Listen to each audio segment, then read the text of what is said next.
روح نکل جاتی ہے اور پھر ایک قبر بن جاتی ہے. روح کہاں پہ ہوتی ہے اور قبر میں کیا ہوتا ہے؟ بابا حضور نے یہ مثال دی ہے کہ جو عقاب ہوتا ہے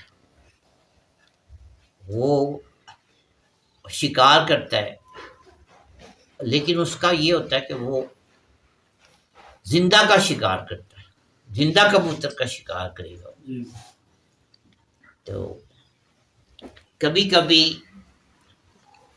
وہ شکار کرتا ہے تو اس کے ہاتھ میں نا کوئی مردہ جانور آ جاتا ہے، عقاب کے پنجے میں آ گیا ہے. اگر وہ کبوتر بھی ہے تو وہ عقاب کے ساتھ ہی پرواز کر رہا ہے. کبوتر اور عقاب جو ہے نا وہ ایک ہی سپیڈ سے پرواز کر رہے ہیں. جب وہ کبوتر کو چھوڑے گا تو کبوتر نیچے گر جائے گا، عقاب اوپر اڑ جائے گا.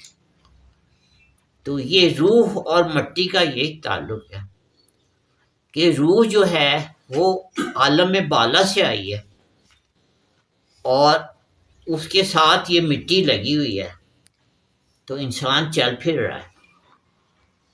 تو یہ مٹی میں مل جائے گی اور روح پھر واپس ادھر پرواز کر